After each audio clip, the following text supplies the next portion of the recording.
And thanks to Diane and Kathy again for keeping this tradition alive for us here in Grand Falls, Windsor, and their committee. 95 years of this has been pretty spectacular. Nish Power has been here for 70 of these Labor Day events.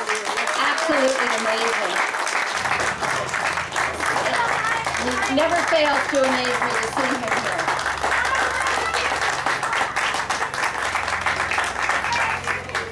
And I see people like Mr. Sweeney here as well, who worked in the mill for 41 years and still rides his bicycle every day. And he tells me too about the days that he remembers working in the mill. We just had a brief chat around that. And as many of you would know, I was off for a while. I really wasn't well. And part of that recovery involved my walking in the mornings. And I would find myself, and I didn't quite understand it at first, but I found myself walking down in this area of town. And I'd walk High Street, and I'd walk down around the mill and up Carmelite Road. And I started to imagine what it was like when people first came here, all those years ago, more than 100 years ago, to eke out a living in this part of the province. They came to the interior of the province, where there were no roads, where there was nothing, in fact. My grandfather, Tom Peaty, who would have had the first house over there on Carmelite Road, came here in 2003, not to start the building of the mill, but to start the building of the town site.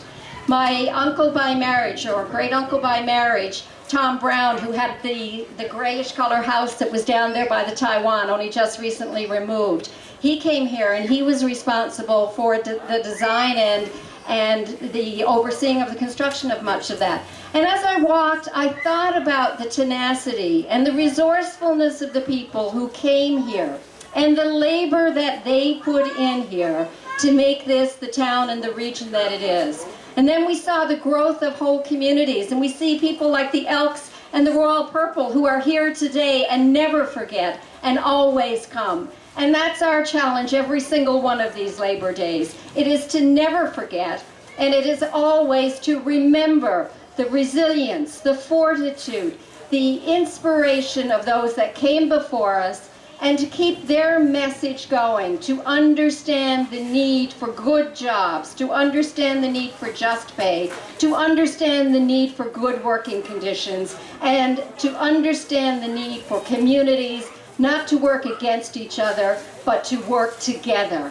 And it is all of that that brings us back 95 years later to this very same spot where many of our forebearers actually walked and built and gave us what we have today. So thank you all for coming to remember that, and thanks again to the organizers of this parade.